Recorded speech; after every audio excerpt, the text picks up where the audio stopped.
Luiz Pedro era estimado e respeitado por todos os cangaceiros e tido como um homem de coragem, muito inteligente. Segundo Sila, a sua mulher Nenê teve fim logo após a sua chegada ao bando. Durou poucos meses. Quando em um tiroteio, Nenê em fuga, juntamente com um pequeno bando chefiado por Luiz Pedro, o seu marido, foi pular uma cerca e foi alvejada. O barulho do baque do seu corpo de encontro ao solo foi escutado por aqueles cangaceiros que iam à sua frente.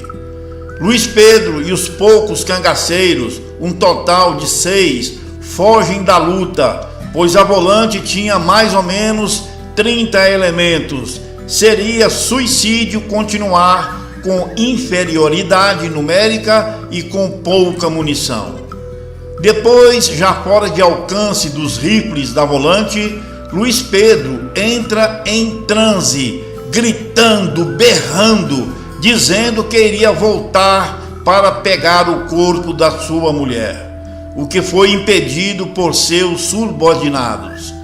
E um dos cangaceiros mais próximos do chefe Luiz Pedro disse: "Me perdoe, meu amigo, não vou deixar você fazer isso, pois sei que se voltar, vai se juntar à sua mulher, Nenê, no além." Luiz Pedro entrou em transe, chorou, esperneou, mas foi contido por seus subordinados, que precisaram de o amarrar. Levaram Luiz Pedro a pulso a um sítio mais à frente, deram água com açúcar para o cangaceiro-chefe de subgrupo. Logo depois de meia hora, Luiz Pedro volta a si e agradece aos companheiros por ter salvado a sua vida, pois seu fim seria certo se voltasse. O fim de Nenê teria sido o maior golpe da vida desse cangaceiro. Depois disso, não temos registros dos seus feitos na vida cangaceira, mas apenas episódios, como daquela vez que, após as brigas dos cachorros de sua propriedade com o cachorro de Lampião, que perdeu a briga, Lampião puxa a pistola para atirar no cachorro vencedor de Luiz Pedro, e este arma o fuzil para intimidar o chefe e diz: "Compadre, não faça isso, se acalme, homem, isso é apenas uma brincadeira, uma briga de cachorro, não leve a sério, meu amigo." Volta Seca disse que puxou a arma para Lampião. Sila contesta e disse: "Se alguém fizesse isso, Lampião matava na hora. Conheci Lampião como a palma da minha mão. Nunca vi e nunca vou ver um homem mais valente e vingativo do que Lampião." O cangaceiro Labareda, ou Ângelo Roque, disse que também engatilhou um fuzil para Lampião. Esse episódio teve mais de 20 cangaceiros como testemunha, em um caso em que Labareda quebrou um jarro de água, porque Lampião o acusou de não ter tapado o vaso de água e que depois ele mesmo iria beber água suja que nem porco. Para Labareda, isso foi uma afronta acima do desrespeito. E quem remediou a situação foi Luiz Pedro, que disse: "Cê tá ficando doido, Labareda? Apontar uma arma para um colega, mesmo que seja o chefe. Já não chegam os macacos tentando nos matar e vocês querem se matar uns aos outros? É isso mesmo? Se for isso, eu vou embora daqui." Depois, Lampião e Labareda conversaram e se perdoaram mutuamente. Labareda era valente, mas não era burro. Saía de perto do chefe quando este estava irritado.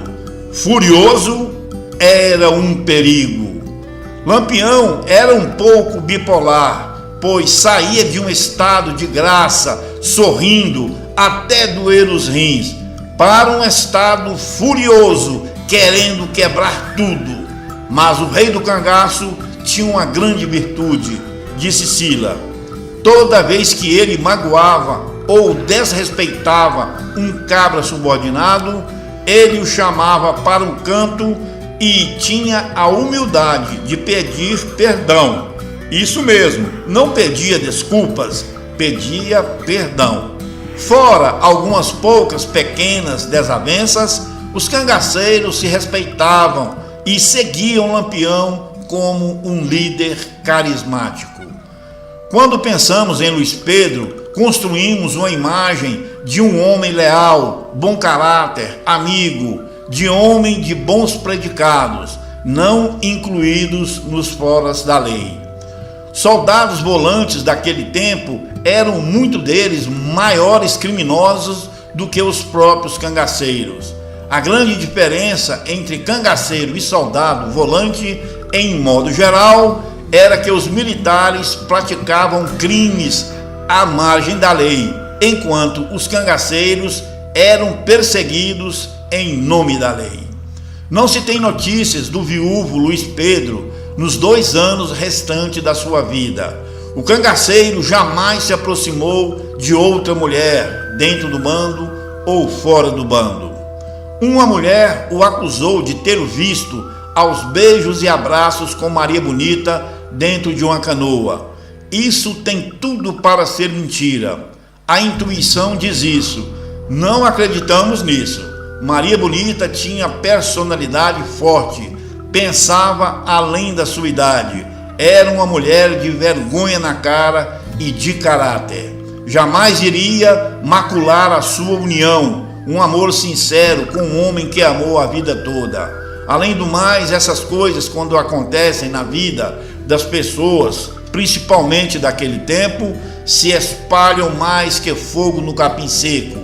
Dia menos dia, Lampião saberia de tudo. Então, Luiz Pedro e Maria Bonita seriam eliminados, com certeza. Para falarmos mais de Luiz Pedro, era dele a ideia de executar as cangaceiras. Não que Luiz Pedro fosse um sujeito impiedoso e covarde. Ao contrário, Luiz Pedro não gostava de covardia, mas era a única maneira de evitar que as viúvas ficassem de bico fechado. Se fossem presas, poderiam denunciar a rotina dos cangaceiros. A tortura dos policiais eram ferozes e qualquer um abriria o bico.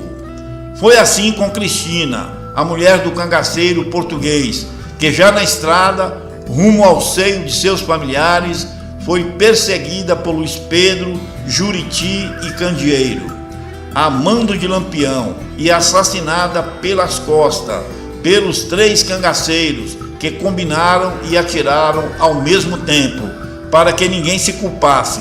Afinal de contas, eram uma parte do bando. Maria Bonita concordou com a execução. Essa atitude foi vista por alguns como tirar Cristina do páreo, eliminando a concorrência.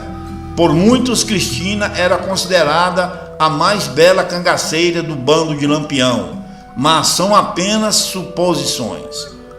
Esse fato ocorreu perto do fim de muitos cangaceiros em Angicos, aproximadamente em junho de 1938, sendo a chacina de Angicos ter acontecido em 28 de julho de 1938.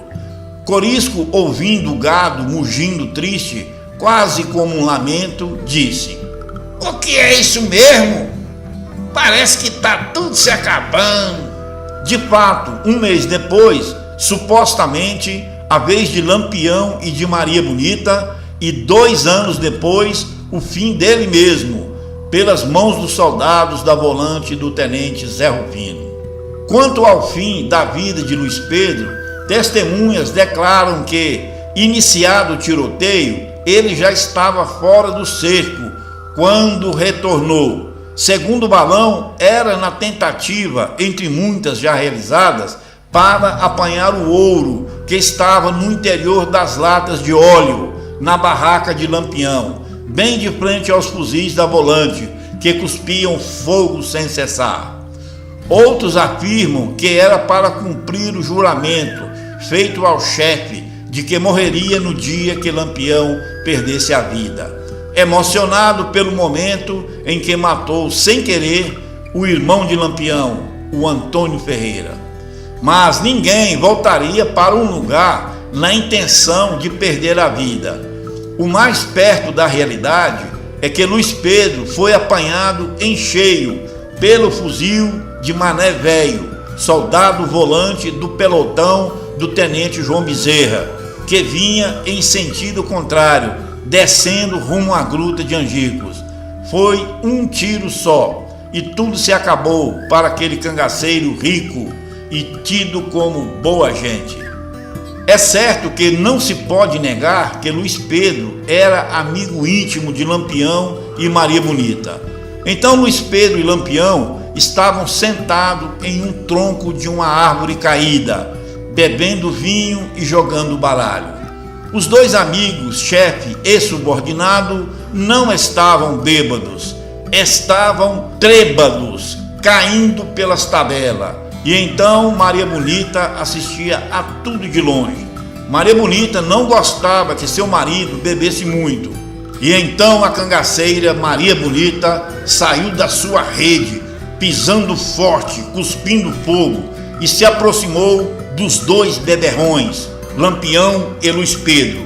Maria Bonita falou grosso ao marido: "Você não acha que tá passando da conta não, homem? Tá bebo que nem um gambá. Saia daí e vamos embora pra nossa tenda." "Pera aí, Maria.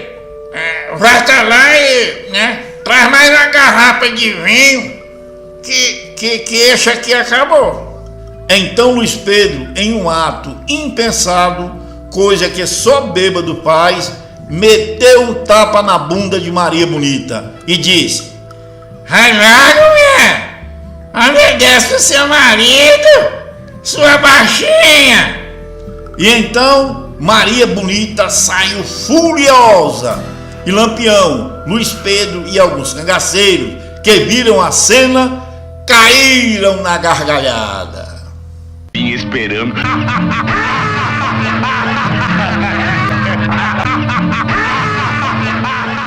No outro dia, Maria Bonita viu que Lampião estava numa ressaca maldita e passando mal do estômago, e lhe disse: "O que tá acontecendo contigo, homem?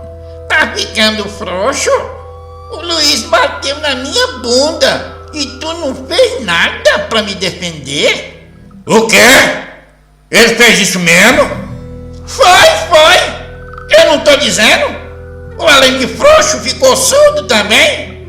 Não, o Luiz não faria isso se não tivesse bêbado, não. Ele é um homem de respeito. Ele já te desrespeitou antes? Não. Então, e agora que o sangue esfriou, vou deixar isso de lado, como se fosse um acidente de percurso. Eu perdoo ele, pois sei das suas qualidades de bom sujeito e respeitador. Passou das contas, né? Mas movido pelo vinho forte, que eu tiro o juízo de qualquer um. E você, perdoa ele? Sim, eu já perdoei. Ele e você estavam muito bêbados. Não vou deixar que isso atrapalhe a nossa amizade. Sei que o Pedro me respeita. E te respeita muito também. Então, o caso está encerrado. Vamos esquecer isso. Faz de conta que isso nunca aconteceu. Se você gostou do vídeo, dê um joinha, se inscreva no canal, compartilhe essa história com seus amigos, porque eu fui!